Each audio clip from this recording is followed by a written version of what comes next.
Have you ever wondered how close you've come to danger without even realizing it? At Shivering Vault, we take you there, one story at a time. But before you drift off, consider liking this video, commenting where you're watching from and at what time, and subscribing to keep these chilling stories coming. Now, let's dive into these unsettling tales.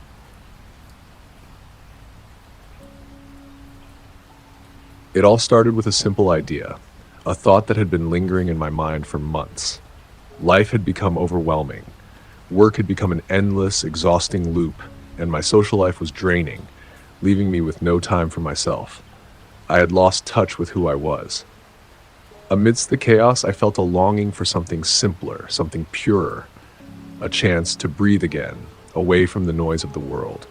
I needed space. I needed peace. I yearned for solitude. So, after months of planning and envisioning the perfect escape, I decided it was time to take a solo RV trip into the woods, a remote, secluded campsite deep within the Sierra Nevada mountains of California. It was a place so off the beaten path that only a few people even knew it existed. And that's exactly how I wanted it.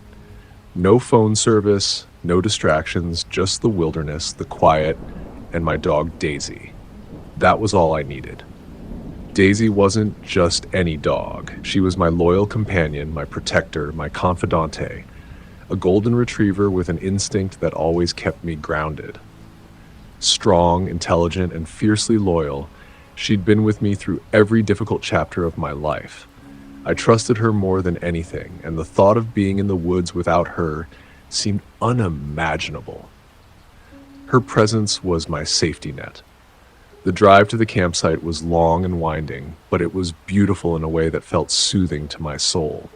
The roads narrowed as I ventured deeper into the mountains, the forest surrounding me growing thicker and denser with each passing mile. The towering trees and jagged mountain peaks cast deep shadows over the road, creating a surreal sense of isolation. The farther I drove, the more the world felt like it was slipping away, retreating into the past, leaving just me and the road ahead.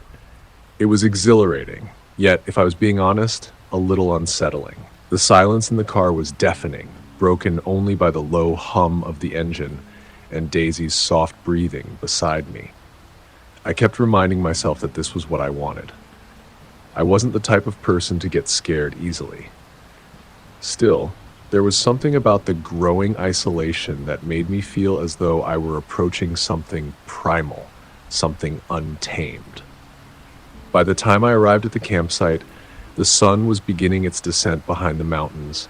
It was late afternoon, and the warm light filtered through the trees, casting a golden hue over everything. The air was soft, carrying with it the scent of pine and damp earth. The campsite itself was nestled in a small clearing surrounded by towering pines and oaks. The ground beneath my feet was soft, covered in moss and a blanket of pine needles. A small stream trickled nearby, its gentle babble adding to the symphony of nature. I parked the RV, and Daisy, as if sensing the adventure ahead, leapt out of the vehicle. She stretched, her body long and graceful, and trotted excitedly around the campsite. Her nose twitched as she sniffed the trees, the earth, the air. I could tell she was in her element, but there was a subtle unease to her movements. She was happy, but there was something else, a heightened awareness, as though she were attuned to something I couldn't yet perceive. I didn't think much of it at first. Maybe it was just the unfamiliar environment. After all, we hadn't spent much time in this part of the forest. I unpacked my gear, set up the campfire pit, and began gathering wood. As I did, the temperature began to drop, the warmth of the day slowly retreating as the sun sank lower. A cool breeze picked up, carrying with it the scent of fresh pine and the promise of nightfall. By the time the fire was crackling to life, the cold was sharp enough to be felt on my skin. Daisy had already settled down next to the fire, and her golden fur glowing in the warmth of the flames. Her eyes were half closed, her body relaxed, but her posture was still tense. She lay with her head resting on her paws, her ears flicking every now and then as if listening for something in the distance. The fire popped and crackled, sending a few stray sparks into the darkening sky. But despite the warmth of the fire, something about the atmosphere felt off. The forest around me had grown unnaturally quiet. No birds chirped, no insects buzzed. The usual night sounds of the woods were absent. It was as if the entire forest had paused, waiting, holding its breath. I glanced around, my gaze sweeping the tree line, but there was nothing unusual to see. Just darkness, the shadows of the trees blending into the night. Yet, despite the calm exterior, a sense of unease settled over me. And then, Daisy started growling. At first, it was a low, almost inaudible growl, the kind she made when she sensed another animal in the area, perhaps a squirrel or a deer. But there was something different in her tone. This wasn't the playful growl of a dog chasing after a critter. This was deeper, more primal, more alert. I looked over at her and saw her body stiffen, her eyes locked on something in the darkness of the trees. Her tail was straight out behind her, rigid with tension. "Daisy?" I called softly, trying to reassure her. "What's wrong, girl?" She didn't respond. Her growl intensified, and I noticed her ears flatten against her head. Her eyes never left the woods. She was focused, intent on something beyond my sight. I stood up, unease gnawing at my chest. "Daisy, come here," I called again, a little more firmly. But she didn't move.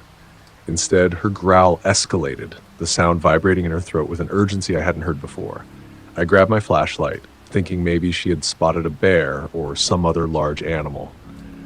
The light cut through the dark, illuminating the trees in its beam, but it revealed nothing, just shadows, silent and still. Then, to my horror, Daisy sprang to her feet and darted toward the trees. "Daisy!" I shouted, my heart leaping into my throat. My legs moved before my brain could process the fear flooding my body.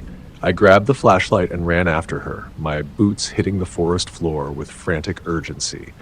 My pulse was racing, and my breath came in ragged gasps as I tried to keep up. "Daisy, come back!" I yelled, but she didn't respond. Her barking grew more frantic, but it was fading into the distance, farther and farther away.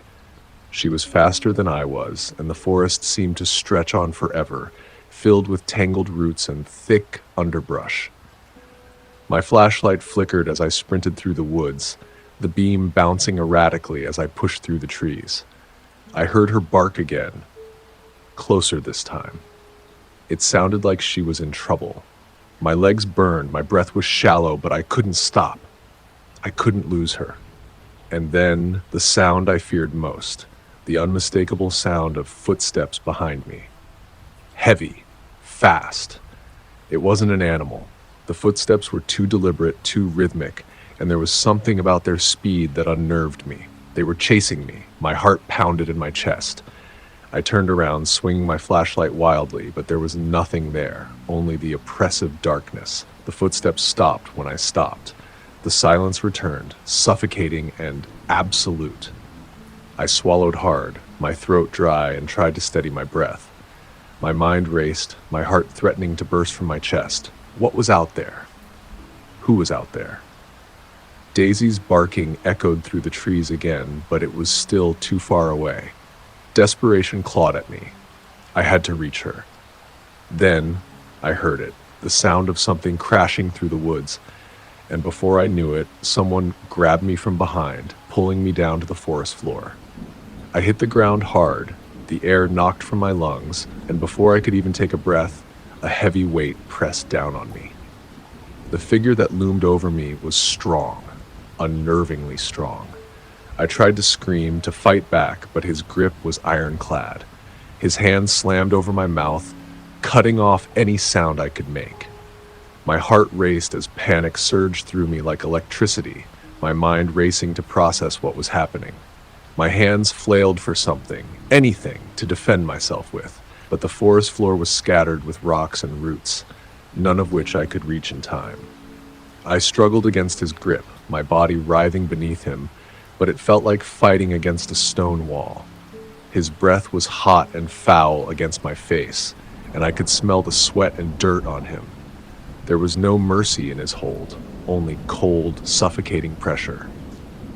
Every time I tried to move, he pushed harder, pinning me down with terrifying force. The panic threatened to overwhelm me, but my instincts screamed at me to fight, to stay alive. And then, just as I thought I might pass out from the sheer pressure, I heard it, Daisy's bark. It was frantic, urgent, but it was closer now, her paws pounding against the ground. The sound of her coming toward me filled me with a faint glimmer of hope. The man seemed to hear it too, and for a brief moment he loosened his grip, glancing toward the sound. It was just enough of a distraction for me to act. My elbow swung backward with all the force I could muster, connecting with his ribs. He grunted in pain but didn't release me. My heart was pounding in my ears as I searched desperately for anything at all, to give me an edge. And then, in a flash of gold, Daisy leapt into the fray. Her teeth sank deep into the man's arm, and he howled in pain, momentarily letting go of me as he tried to shake her off. This was my chance. I scrambled to my feet, panic and adrenaline fueling every movement. My legs were unsteady, but I didn't stop. I ran as fast as I could, my feet barely finding purchase on the uneven ground. Behind me, the man was shouting, but I couldn't afford to look back.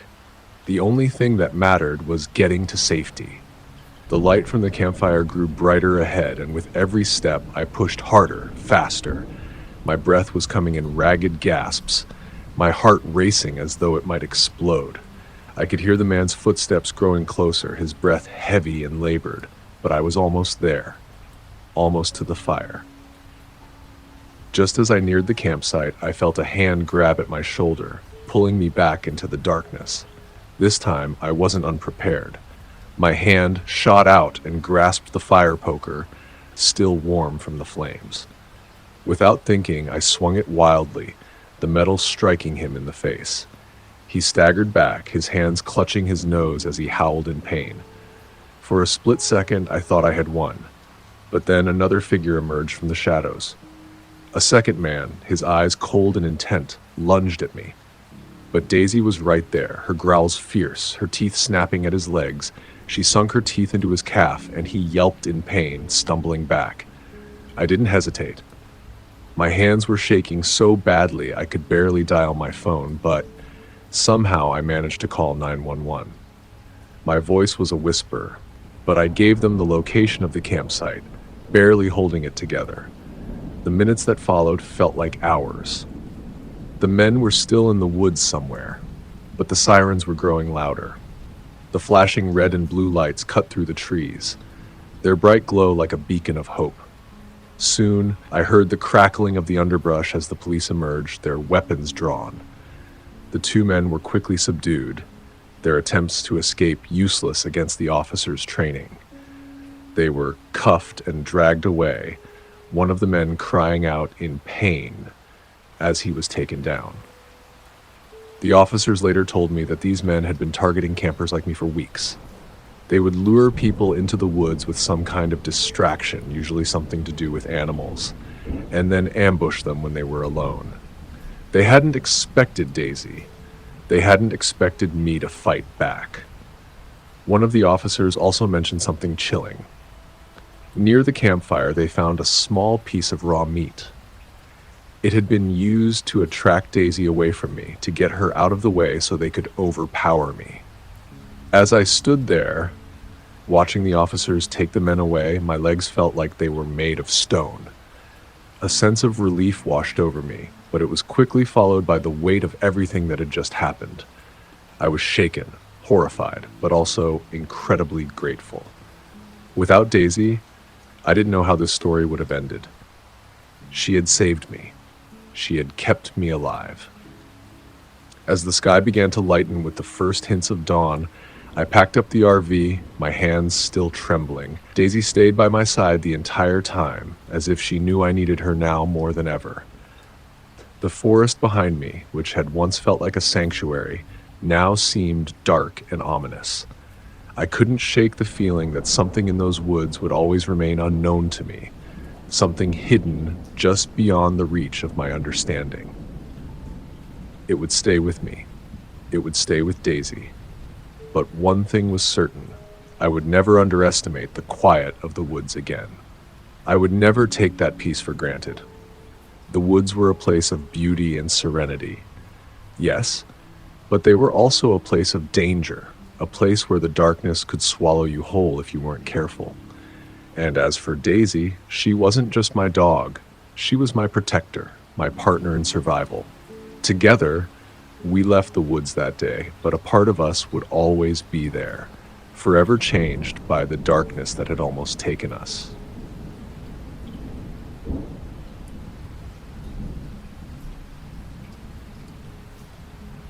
I'm not someone who's easily rattled. I've always liked being alone.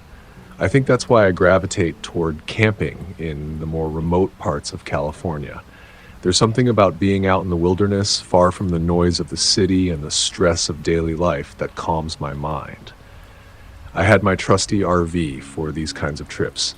No need for fancy amenities, just a place to sleep and a good view. But that night changed everything. It started out like any other camping trip. I found a secluded spot by the river, about a half hour off the main road. The sun had been setting as I arrived, casting that warm orange glow across the landscape. The sound of the river was a constant hum in the background, comforting in its own way as I set up at my camp. The air was still and crisp, with a faint scent of pine trees mixed with the earthy smell of wet dirt from the riverbank. The campsite itself was perfect. There was no one else around, just me, the RV, and the wilderness. It felt peaceful in a way that made me feel like nothing could go wrong. The kind of peaceful that almost tricks you into thinking you're invincible. I didn't bother with a fire at first. The warmth of the sun on my skin was enough to keep me comfortable. I sat in one of the camping chairs I'd set up, just watching the river. It was one of those days when time didn't matter. It was easy to forget the rest of the world, to lose track of the hours. I watched the water flow, listened to the wind rustling the leaves in the trees above me, and let my mind wander. As dusk fell, I thought about making dinner, but the idea of eating didn't seem all that important. I had snacks, sure, but nothing that required much preparation. As I started putting together a simple meal in the RV, I noticed how quiet the world around me was. Not a sound. No cars, no other campers, not even any birds. It was the kind of silence that presses on your ears, almost too much to handle. But I didn't think much of it. The light from the lamp inside the RV flickered a little as I sat down to eat. The food was plain, just a sandwich with some leftover turkey. But it didn't matter. I wasn't here to eat fancy food. I was here for the solitude. The quiet was so thick that I could hear the river flowing in the distance, even though I was inside the RV. It was like the whole world was holding its breath. At some point, I decided to step outside again, just to stretch my legs and soak in the last of the fading light. As I stood by the fire pit, poking at the remnants of the dying embers, I thought I saw something move in the shadows near the tree line. A figure. But it was so faint, so quick, that I couldn't be sure if it was just my imagination. Still, my heart skipped a beat. I wasn't scared, not yet. The wind had picked up by then, sending little gusts of air that made the trees sway, casting strange shadows on the ground. I thought about the wildlife, deer, foxes, maybe even a coyote, but it wasn't like I was expecting any trouble. After all, this wasn't the first time I'd camped in the area. The sun was long gone, and the sky had turned that deep shade of purple you only see in the mountains. It was the kind of evening where everything felt perfectly still, like the world had paused for a moment to appreciate the night. I didn't want to go to sleep just yet. I was still soaking in the quiet. I wasn't in any hurry. But then, it happened. Around midnight, I finally decided it was time to turn in. The temperature had dropped significantly, and I was starting to feel it. I locked the RV door behind me, pulled the curtains closed, and slid into bed. The mattress was a little too firm, but it was better than the ground, so I didn't mind. I tucked the blanket around me and tried to ignore the creeping coldness outside. The faint light of the moon filtered through the curtains, casting a soft glow around the room. The sound of the river still lingered in the background, but everything else was silent. I had just started to drift off when it happened. At first, it was just a feeling, a tightness in my chest, that strange, instinctual feeling that someone else is there. I tried to brush it off. My brain told me it was just the isolation playing tricks on me, but the feeling didn't go away. It lingered, growing stronger. I slowly opened my eyes, straining to listen. Everything was still. Too still. I told myself it was nothing, just the wind. Maybe. But then came the creak. It was soft, almost like a whisper in the dark, but it was unmistakable. A creak. I held my breath, straining to hear. It wasn't the sound of the RV shifting on its wheels. It wasn't the wind either. This sound came from outside, and it was too deliberate to be an animal. Someone was out there. I jumped out of bed, moving as quietly as possible. My heart was thudding in my chest. I crept to the window, parting the curtains just enough to peek outside. At first, I saw nothing, just the trees swaying gently in the breeze, the faint outline of the river, and the shadowy rocks scattered along the bank. But then, there, just at the edge of the tree line, a figure. I froze. It was too dark to make out any details, but I could tell this wasn't an animal. It was a person. A tall, hunched figure moving slowly, deliberately, like they were trying to hide in the shadows. My mind raced. Should I confront them? Call the police? Should I hide and hope they go away? I was alone, miles away from any help. If anything happened, it would be up to me to protect myself. But how could I? I was just one person, and whoever that was had an advantage. They knew the terrain. I had to act fast. I grabbed at my bear spray. I wasn't sure if it would do much against a person, but it was better than nothing. I stood still, listening. The sound of footsteps reached my ears, but they weren't coming from the trees anymore. They were coming from closer, from near the RV. I could feel my heart pounding in my ears now.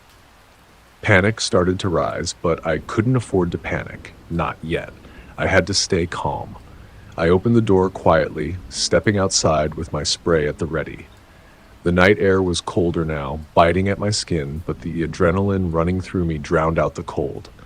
I moved toward the back of the RV, trying to stay out of sight. But then, just as I rounded the corner, I heard it again. The tap! But this time, it was louder. It was on the roof. Someone was up there. I froze. My blood ran cold. My mind raced as I quickly ducked behind the RV, trying to steady my breathing. I heard more tapping, then the unmistakable sound of something shifting against the side of the RV. My stomach dropped. Someone was on top of my RV. Someone was in my space. That's when I felt it. A soft, cold touch on my face, like plastic brushing against my skin. My breath caught in my throat. A bag. It was pressing against my face, cold, suffocating. I panicked. My hands scrambled for the bear spray, my fingers fumbling as I tried to pull it from my waist. My breath was shallow and quick. I couldn't think. I couldn't breathe. I kicked out with all the strength I had left, feeling my foot make contact with something soft. The plastic bag was pulled away, but my heart was still racing. I sprayed as quickly as I could, sending a thick cloud of the bear spray toward the figure. I heard a shout, a muffled, panicked shout, as the spray hit. That's when I heard the figure stumble back, tripping and crashing into something on the ground. I didn't wait to see if they were still conscious. I bolted for the RV, slamming the door shut behind me. I dialed 911 immediately, my hands shaking so badly I could barely hold the phone. The operator's voice on the other end of the line barely registered as I gave them the details. The figure had tried to suffocate me, but they were gone by the time the police arrived. I waited, heart hammering in my chest, but there were no signs of anyone around. The officers searched the area, but it was as if the person had vanished. No footprints, no tracks, nothing.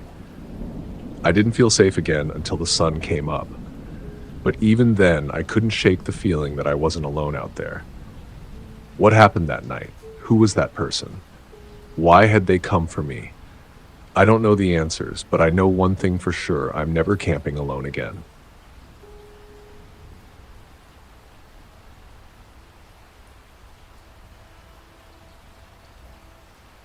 I've always been someone who craves the open road. My girlfriend, Emma, and I had been planning this little getaway for a while, and now that the time had finally come, it felt like the perfect escape. We'd been dating for just over a year, and we'd decided to take a road trip up the coast of California. The idea of camping in an RV seemed romantic, a way to disconnect from everything: work, social media, distractions. It was supposed to be just us, the road, and the stars. The day had been spent winding along the Pacific Coast Highway, stopping at little scenic spots to take in the views of jagged cliffs and the crashing waves below.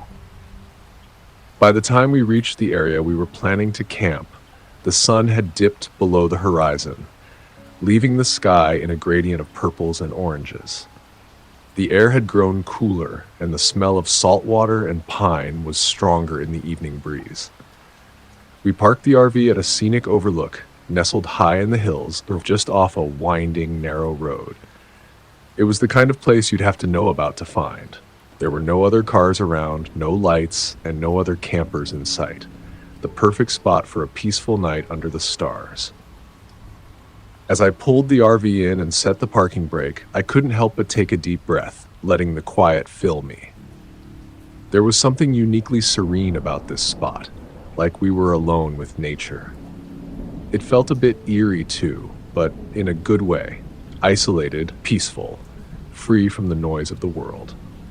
Emma, ever the optimist, was already hopping out of the RV, her excitement palpable as she stretched and looked around. "It's beautiful here," she exclaimed, twirling around in the cool night air.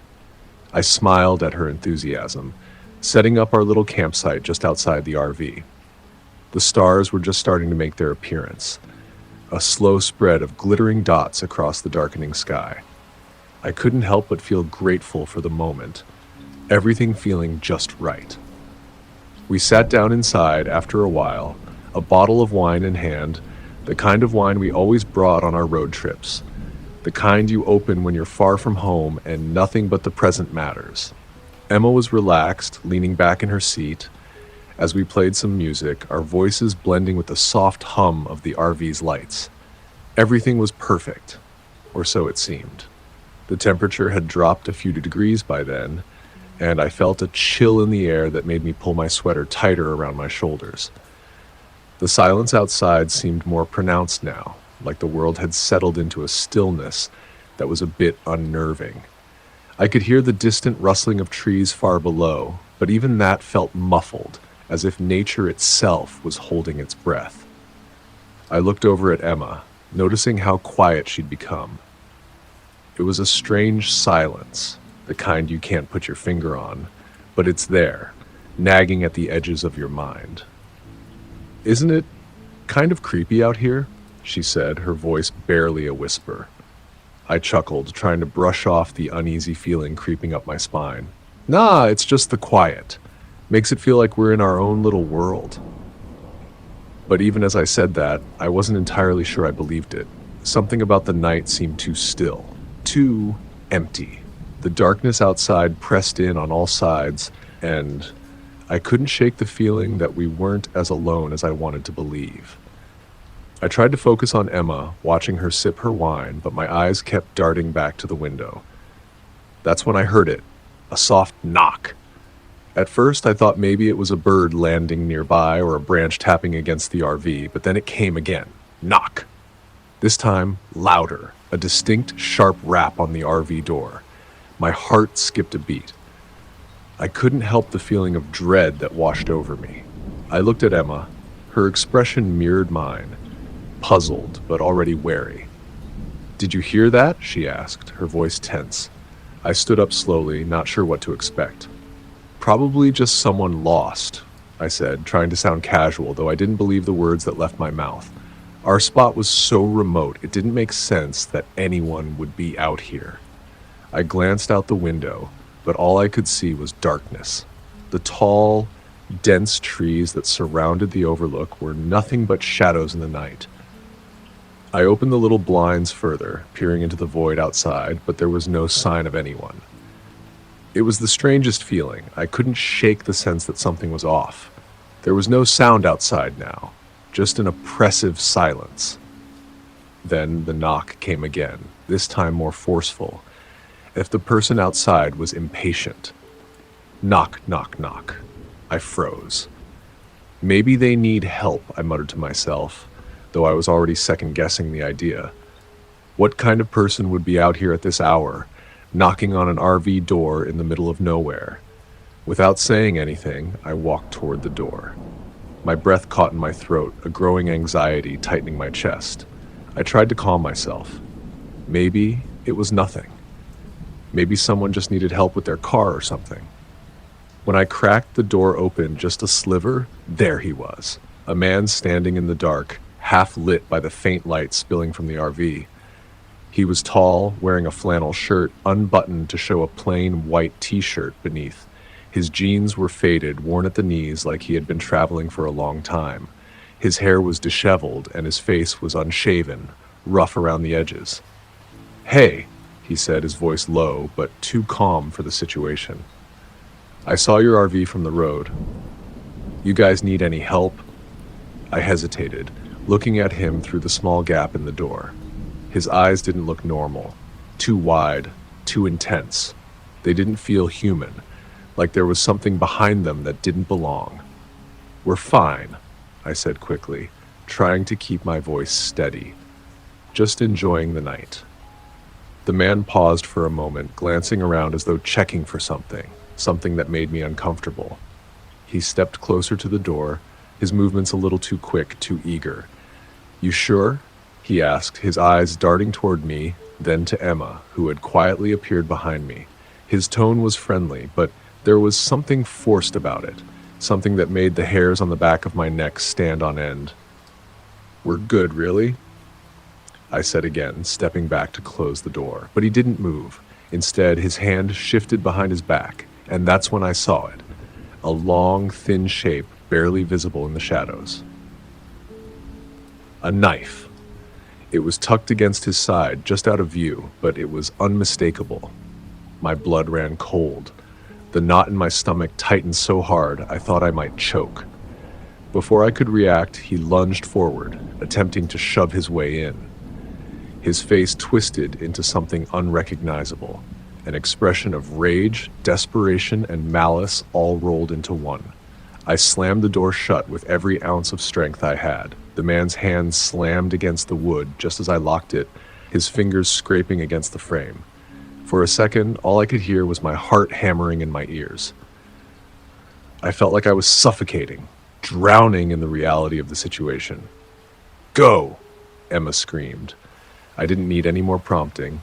I turned and hit the gas without a second thought. The RV lurched forward, tires screeching as I pulled us out of there, away from that man and whatever he was planning. My hands gripped the steering wheel so tight that I thought my fingers might break, but I didn't care. I just needed to get us out. We drove for miles without saying anything, both of us caught in the intense, buzzing silence of fear.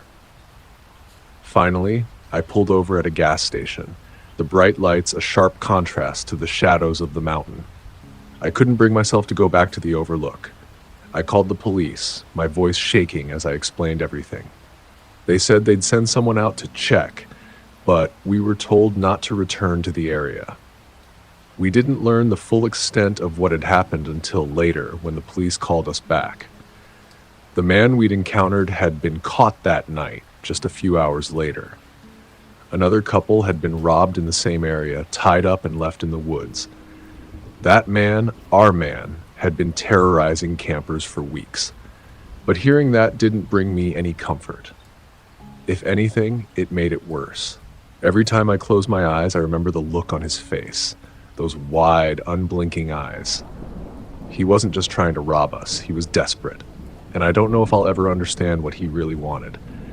If you ever find yourself in a remote spot, staring out at the endless stars, be careful who you let into your little world. You never know who's watching.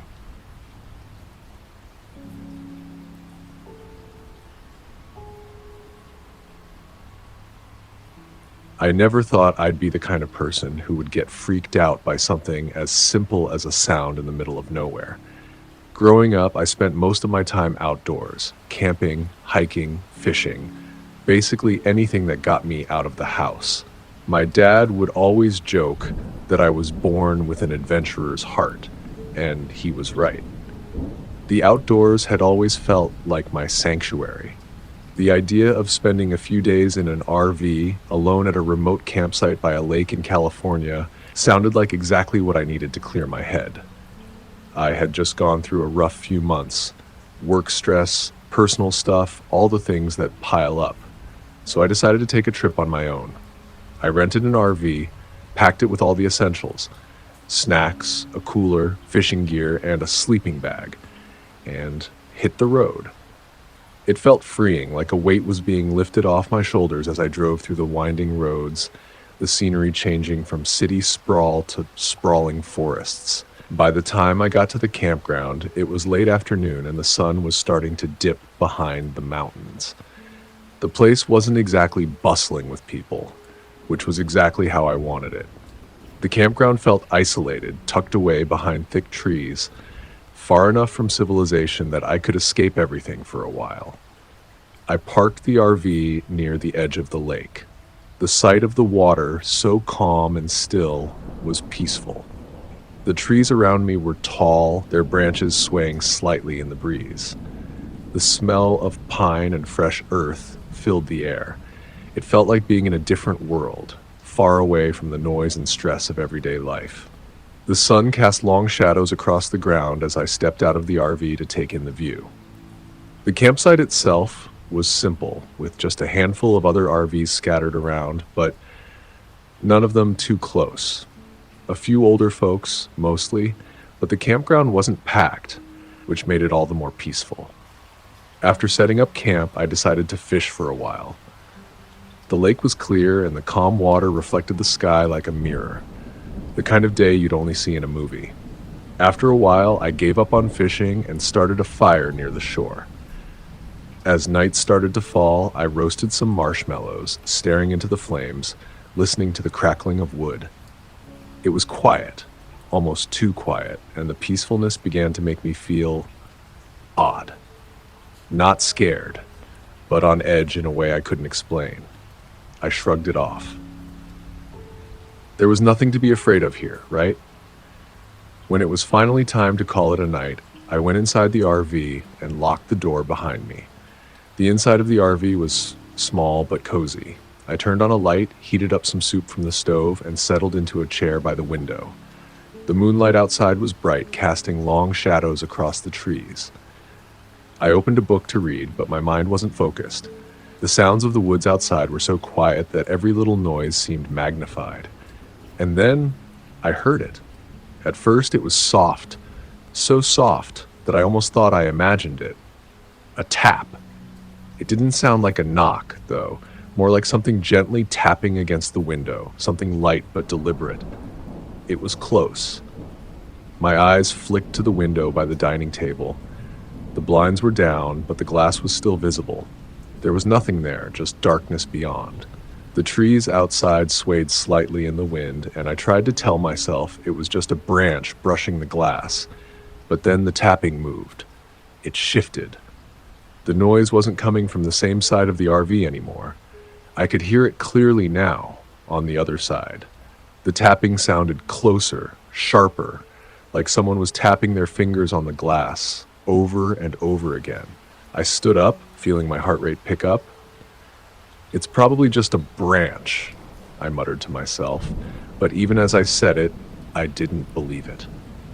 The RV was small, everything felt close, and the space between the windows was tight. If a branch had brushed against one window, it wouldn't have made its way to the other side so quickly. I walked cautiously over to the window that faced the trees. Slowly, I pulled up the blinds, trying to keep calm. The beam of moonlight illuminated the trees outside, their branches stretching like long fingers. I looked around the area, but there was no one in sight. No animals, no campers, no sign of movement, just the quiet rustling of the leaves in the breeze. But the tapping had stopped.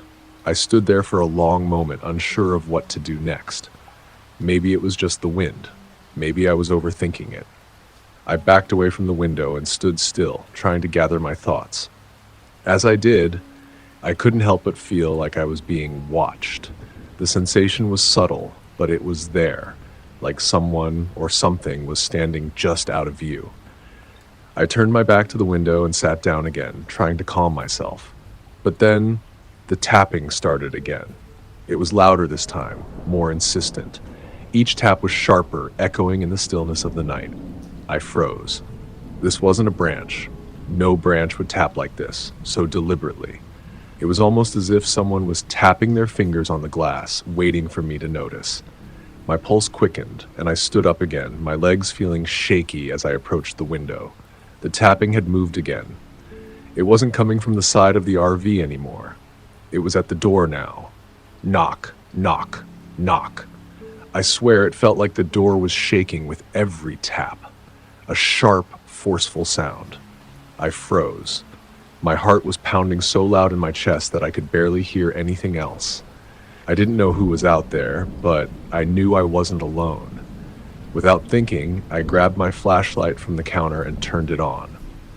The beam cut through the darkness, illuminating the walls of the RV and the small space in front of me. My mind raced with possibilities. Was it a prank? Maybe some drunk campers messing with me? Or was it something more? Something I didn't want to consider? I tiptoed toward the door, my eyes darting to the window by the handle. I slowly peered out through the blinds. Nothing. But then I heard something else. A sound that made my stomach drop. The handle of the door yanked. It wasn't a gentle tug, like someone checking if it was locked. No, it was a violent yank, so forceful that the whole RV shook. I could hear the metal groan under the strain, the sound of the door rattling in its frame. My entire body went rigid. Whoever was out there wasn't messing around. They wanted in. I couldn't think straight. My breath was shallow, my legs frozen to the spot. 1,000 thoughts rushed through my head. Maybe I should confront whoever was out there. Maybe I should call for help. But I didn't know if I could trust my own voice. I wasn't going to wait around to find out. I dashed for the driver's seat, my heart thundering in my chest.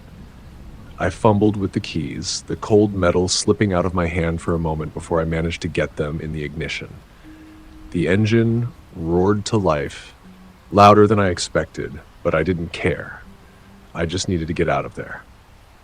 As I slammed the gas pedal, the RV lurched forward, pulling away from the campsite, the headlights cutting through the darkness. I didn't look back.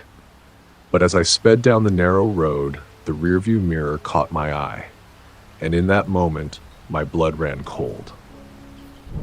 There was a man standing at the edge of the lake, his silhouette dark against the water. He was holding something in his hand. Something long, metallic. I couldn't see it clearly, but I knew what it was. A crowbar. His face was expressionless, his stance solid as he watched the RV speed away. His grip on the crowbar tightened, his posture stiff, like he was preparing for something. I didn't want to know what he planned. I drove faster, not stopping until I was miles away. I haven't gone back to that campground, and honestly, I don't think I ever will.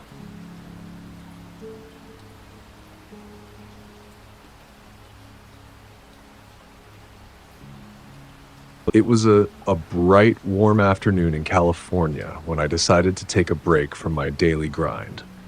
I'd been working nonstop for weeks, feeling completely burned out, and I needed to clear my head. I decided on a road trip, just me and my RV, through some of the more isolated, quiet parts of California. I'd never been one for big cities or crowded places, and I knew the desert would offer the perfect solitude I was looking for. I didn't have a strict destination, just a vague idea of where I'd end up, and that's what appealed to me the most. The open road with nothing but the endless horizon and the calming sound of the engine purring beneath me. I left my apartment early that morning, and by the time the sun began its descent, casting a soft orange glow over the land, I was deep in the heart of California's desert.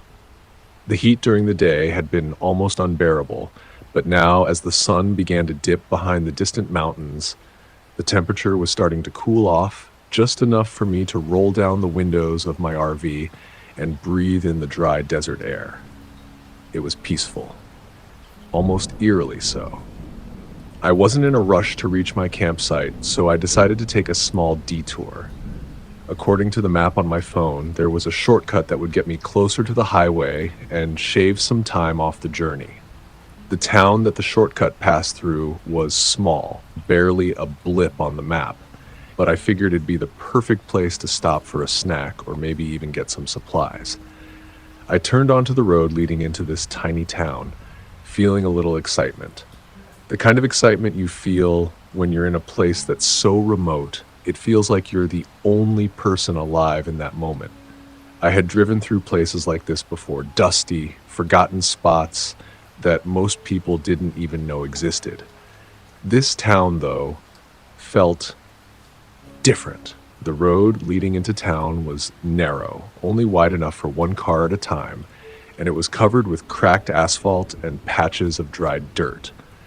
The few houses I passed were old, wooled, and looked abandoned, their paint peeling off the walls in large strips. Some had their windows boarded up, while others seemed to be clinging to life, sagging in their foundation. Everything looked so still.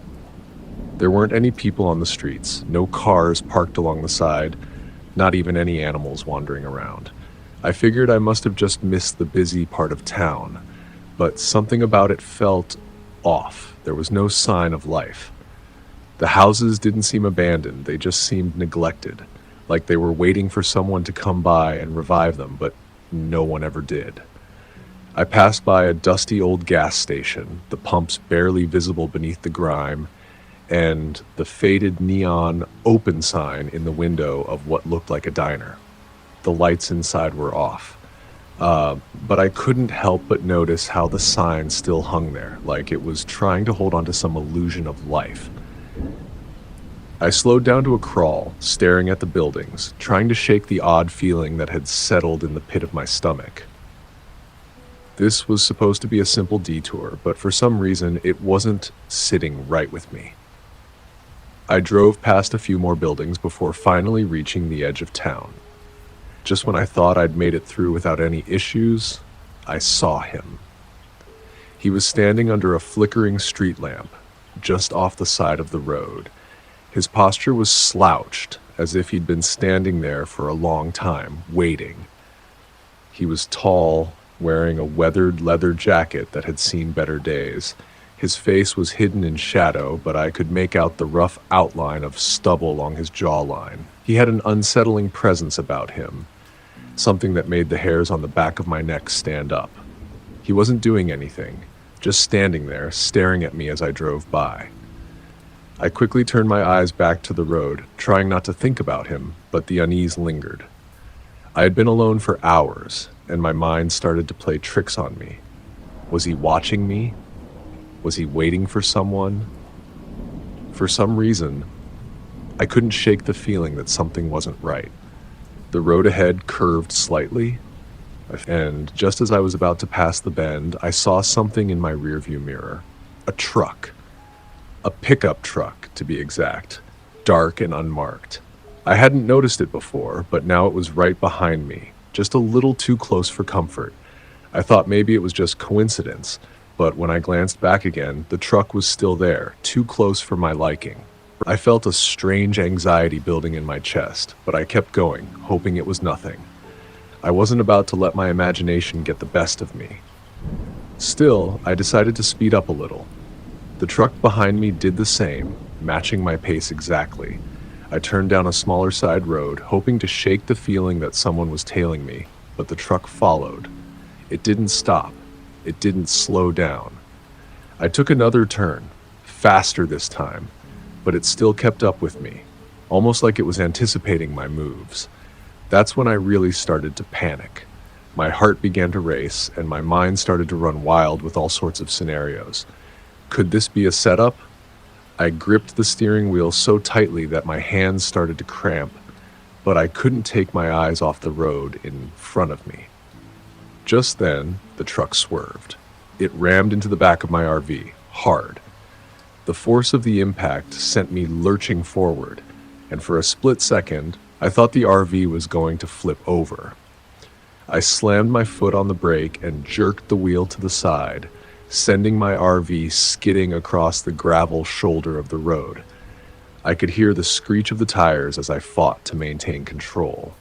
My heart was pounding in my chest like it might explode. I finally managed to bring the RV to a stop, but the truck was right there, blocking my path.